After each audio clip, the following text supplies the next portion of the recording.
За өдрийн мэнд хүргье. За өнөөдөр төрийн албаны зөвлөлийн гишүүдээр 3 нэр дэвшигч маань орж ирж байна.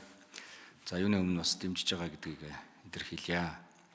Тэгэхээр Монгол улсын төрийн албаны үндсэн зорилго бол энэ төрийн албаны шинтгэл, төрийн албаны хүний нөөцийн бодлогыг хэрэгжүүлэх үндсэн чиг үүрэгтэй ийм байгууллага 1994 оноос хойш л ийм эхлэлтэй Монгол улсад үүсэж бий болсон байгууллага. Энэ жил бол 21 дахь жилдээ ингээд үйл ажиллагаагаа явуулаад хөгж дэвшээд ингээд явж байгаа ийм байгууллага. 2019 онд төрийн албаны хуулинд томоохон шинжилгээний өөрчлөлт орсноор төрийн албаны зөвлөл бас бүрэн хараат ажиллах ийм нөхцөл боломж бүрдсэн гэж ингэж үздэг. Төрийн албаны зөвлөлийг хараат ажиллах энэ нөхцөл бүрдснээр энэ эргээ төрийн байгууллагад ажиллаж байгаа албан хаагчдын ч гэсэн хараат бусаар ажиллах ийм нөхцөлийг бас хангах ёстой. Хангагдсан байх ёстой. Хууль нь маш хатуу байгаа. Өнөөдөр бас чуулганы танхим зарим энэ төрийн албан томилогдож байгаа хүмүүс бас намын харьяалаар томилогдож байгаа тухайс асуудлууд яригдж байна. Би бол энийг үгүй байхаа гэж ингэж бодож байгаа. Ер нь төрийн албанд ажилласнараа улс төрийн эрх мэдлээс маш их хэмжээгээр хязгаарлагддаг шүү дээ. Facebook олон нийтийн сүлжээнд явж байгаа улс төрийн өнгө аястай холбоотой асуудалд санал бодлоо илэрхийлж болохгүй, жагсаал цуглаанд очиж болохгүй, хэрвээ улс төрийн албанд нэр дэвших, оролцох сонирхолтой бол 6 сарын өмнө ажлаа өгч чөлөөлөгддөг. Ийм байдлаар төрийн захиргааны албан хаагчид бол үндсэндээ ийм улс төрөөс бол маш ангид ийм үйл ажиллагаа явуулж хараат бусаар ингэж явдаг байгаа.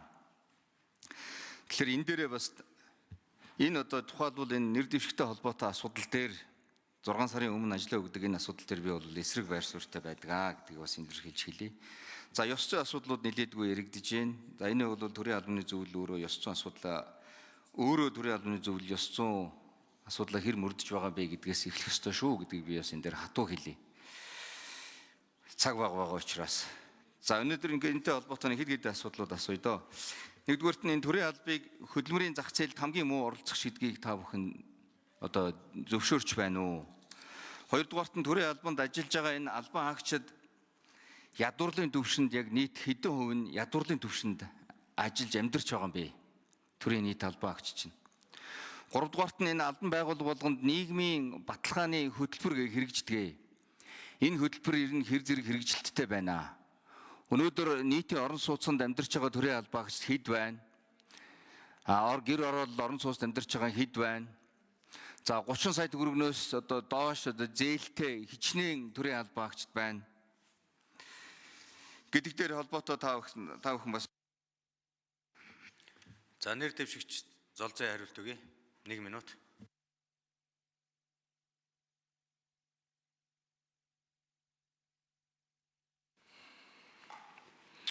За маш тодорхой асуултууд асуулаа. Ядуурлын түвшин хэд байна? Гэр оролд амьдардаг төрийн албан хаагч хэд байна гэхэд энэ асуудал дээр төрийн албаны зөвлөлийн гишүүнээр томилогдсон тохиолдолд энэ судлаад танд дэлгэрэнгүй хариулт өгөх боломжтой гэж үзэж байна.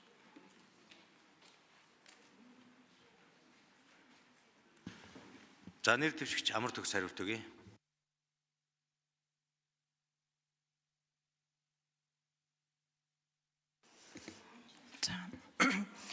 Төрийн албаны тухай хуулиар төрийн албан хаагчдын сургалт нийгмийн баталгааны хөтөлбөрийг хэрэгжүүлэхээр заасан байдаг. Гэхдээ өнөөдөр нийт байгууллагууд энэ хөтөлбөрөө ялгаатай баталдагч гэсэн хэрэгжилт нь хангалтгүй байна гэсэн ийм дүгнэлт засгийн газрын хэрэглэх газрын тайланд бол нэгтгэгдсэн байгаа. Энэ дээр юуг анхаарах вэ гэхээр их үүсвэр баталгаа тэгээ ямар баталгааг яг бүрэн хангах ёстой вэ гэдэг дээр хуулийн зохицуултыг тодорхой заах ёстой байна. Тэгжиж санхүүжилтийн их үүсвэртэйгээр баталгааг нь хангах хөтөлбөрүүд хэрэгжүүлнэ гэсэн энэ асуудлууд яригдж байгаа. Нийт төрийн албаны ажиллагчдын 69% нь ойролцоогоор орон сууцны нөхцөл тааруу байна гэж нийгмийн баталгаа орон сууцыг сайжруулахад зээлд хамрагдсан болон хамрагдъя гэсэн юм хүсэлттэй байгаа талаарх судалгаанууд байгаа.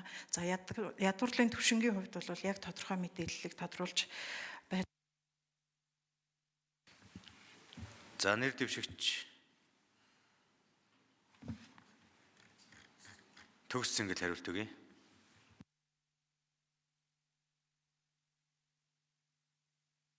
Чиний асуултанд хариулъя. За таны асуусан төрийн албан агчдын нэр хүн, төрийн албан агчдын ажиллах нөхцөл, нийгмийн баталгааны асуудлын талаар та асуудлууд хөндөж байна. Энэ асуудлууд дээр би тантай санал нэг байна. За төрийн албаны тухай хуульд заасны дагуу төрийн албан агчдын ажиллах нөхцөл, нийгмийн баталгааны асуудлыг бол шийдвэрлсэн байдаг. За үндэсний аудитын газрын төрийн албаны хүний нөөцийн бодлогот хийсэн үр нөлөөс идэвхтэй гүйцэтгэлийн аудитын тайлан, төрийн албаны зөвлөлийн 2024 оны үйл ажиллагааны тайлан, за засгийн газрын хэрэглэх газраас хийсэн төрийн албаны хууль тогтоомжид хийсэн хэрэгжилтийн үнэлгээнүүдийг үзэлж судалсан.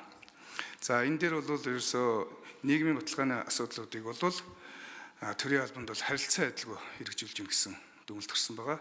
Энэ дээр тохиолох юм бол яам агентлагийн хувьд бол 4 яам нийгмийн баталгааны хөтөлбөрөөр баталсан. За орон нутагт бол 3 аймаг нийгмийн баталгааны хөтөлбөрөөр. За заяа болгошин тодруулж асууя. За тэгэхээр төрийн албаны зөвлөлийн гишүүнээр сонгогч байгаа эрх мөн та бүхэн энэ төрийн албаны зөвлөл өнгөрсөн хугацаанд дандаа энэ томилгоон дээр анхаарч ирсэн шүү. Томилгоон дээр л их анхаарч, томилгоогоо тойроод л яриад байдаг. Томилгоон дээр л нилээдгүй анхаараа яваад байдаг. Гэтэл цаана нийгмийн асуудал нь орхигдчихсан байгаа. Энэ дээрээ та бүхэн онцгой анхаарч ажиллаараа гэдэг нэгдүгээрт хэлье. Хоёрдугаарт нь энэ төрийн албанд томилгоо хийхдээ та бүхэн энэ төрийн тусгай албанд ажиллаж исэн албан агчдыг төрийн захиргаа руу хольж ажилуулдаг. Энэ дээр бас онцгой анхаараарай.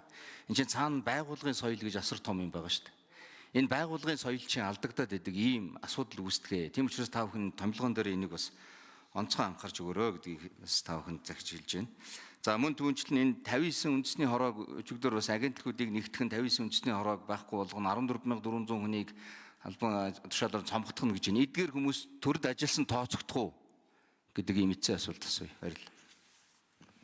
За төлөөлж амар төгс нэр дэвшигч хариулъя.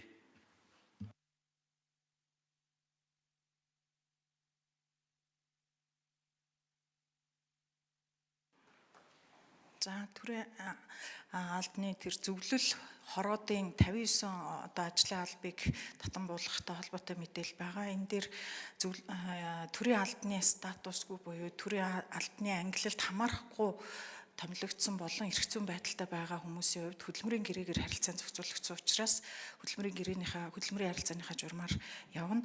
Төрийн албаны агентлагт ажиллаж байгаа албан хаагчдын хувьд бол төрийн алба гэж тооцогдож байгаа. Дамдын сүрэнгийн жаргал сайхан гишүүн асуулт асууж үг хэлье. За өнөөдөр манай төрийн албаны нэр хүнд бол маш муу байгаа. Тэр тусмаа одоо мэдхэн үнэхээр чадaltaй юм хүмүүсээ бол бас сонгогчлруулж авч чадахгүй байгаатай холбоотой. Мөн дээрээс нь төрийн албан агч нар маань ажил үүргээ гүйцэтгэхдээ авилга ашиг сонирхлын зөрчил маш их гаргадаг. Тэр шүүднээс энэ хүмүүс нь бол ингээд амьдралынхаа нэлт сайжраад бүрдээ байр машин хүртэл ингээд эрс өөрчлөгддөг. Тэгэхээр энэ байдал дээр одоо манай төрийн албаны зөвлөл ямар үнэлт өгдгийг ийм одоо судалгаа тооцоо ер нь байд юм уу? Энэ тал дээр нэг бас хариулт авъя. За дараагийн асуудал энэ хөдөө орон нутагт жишээ нь одоо ингээд багш байхгүй, за эмч байхгүй, сувилагч байхгүй, өрхийн эмч байхгүй гэдэг ингээд баахан орон тоонод ингээд сул байж идэг. Очдөг үү? Тэгэхээр үнэхээр энэ манай төрийн албан агчийн хэрэгцээ шаардлага одоо ер нь хэр байгаа юм. Орон нутагт асууж штэ тий. Энэ дээр ямар бодлого бариул одоо шаардлагатай, ямар одоо мэрэгжилтэн боловсон хүчин одоо дутагдaltaй байгаа юм бэ гэдэг хоёр дахь асуудал. За гурав дахь асуудал бол манай төрийн албаны зөвлөл ажлын байрны тодорхойлолтыг тэр тусмаа тусгай шаардлагыг бол ингээд баталж явуулах хэрэгтэй байдаг. Гэтэл салбар зөвлөл рүү өгчдөг. Тэгээ салбар зөвлөл нь бол яг хүндээ тааруулсан ийм одоо шаардлагуудыг буюу ажлын байрны тодорхойлолтыг батлаад идэг. Яагаад ийм одоо асуудлыг хийгээд идэм бэ? Энэ дээр одоо та бүхэн маань ямар санаа бодолтой байдаг вэ? Төрийн албаны зөвлөл ажлын байрны тодорхойлолтыг батлах хэрэгтэй. За дөрөв дэх асуудал бол би одоо нэг аймаг бүр зохон одоо хэлмээр байна л да. Энэ Баянгар аймгийн салбар зөвлөл байгаа. Төрийн албаны салбар зөвлөлийн дарга бол тамга газрын дарга байдаг. Гэтэл энэ хүн өөрөө аймгийн иргэдийн хурлын төлөөлөгч байж байгаа. Тэгээд төрийн албаны зөвлөл, салбар зөвлөө удирдах хэрэгтэй. Жишээ нь энэ хэдхэн аймгийн ч одоо төрийн албаны зөвлөл нь ийм хүн байж шүү дээ. Тэгэхээр яаж энэ төрийн албаны чинь зөвлөлийн нэр хүнд, төрийн албаагчдын нэр хүнд яаж өсөх юм? Хууль чинь энэс хол зөрчилөгдөж шүү дээ. Одоо Баянгар аймагт 5 одоо гэлцийн дарга аймгийн иргэдийн хурлын төлөөлөгч байна шүү дээ. Одоо энэ дээр бол хяналт шинжилгээ үндэсний хорооноос бол бүр одоо хяналт шалгалт явуулаад албан шаардлагыг хөргүүлсэн байна. Тэгээ 5-3 очиод яг энэ дээр одоо яаж ажиллах юм те гэсэн ийм асуултууд байна. За нэр дэвшигч Залзаа хариулт өгье.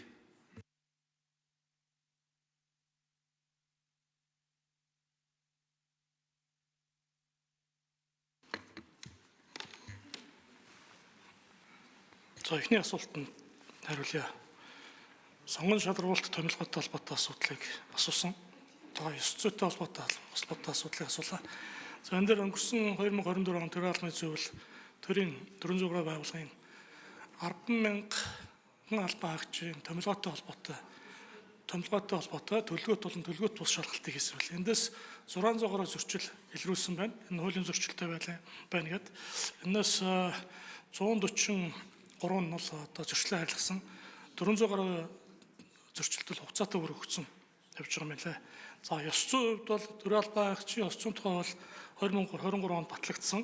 За энэний дагуу иргэд болон төрийн албан хаагчаас төрийн албан хаагчийн ёс зүйтэй холбоотой 600 гаруй 500 гаруй санал гомдол ирснийг шалгаад 322 дээр нь бол зөрчил тогтоогдсон байна. Тэгээд энэ зөрчил тогтоогдсон За гүйцэж хариулъя. зөрчил тогтоогдсон тохиолдлууд дээр бол одоо тодорхой хариуцлага харамжуудыг авч уучлалт хуулгах, хамт олон болон ганцаарчлаа сануулах харамж авах, төрийн албанаас халах. За 13 тохиолдолд бол төрийн албаагч өөрөө өсөлтөөр төрийн албанаас чөлөөлөгдсөн ийм тоо статистик мэдээнүүд бол байна гэж харж байна. Нэр дэвшигч Амар Төгс хариулт өгье.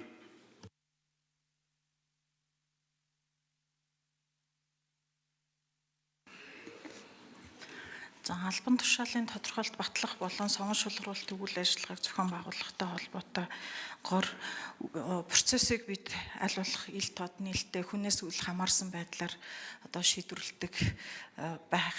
Ийм систем рүү оруулах замаар хаана ямар өөрчлөлт хийгдсэн болон үндслэл нь ямар одоо хуульд нийцэж байгаа болон нийцэхгүй байна уу гэдгийг шалгадаг ийм процессыг тодорхой болгож байгаа. Тэгэхээр энэ систем бүрэн ажиллаад эхлэхээр яг ямар албан тушаал дээр ямар хизээ ямар өөрчлөлт орсон, хаана өөрчлөгдсөн бэ гэдэг энэ зүйлүүд ил тод мэдээлэгдэх болно.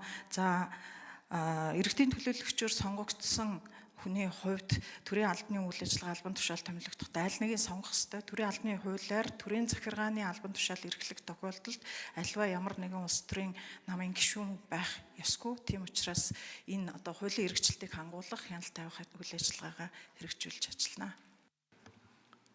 Нэр дэвшигч Төгс Цэнгэл хариулт өгье.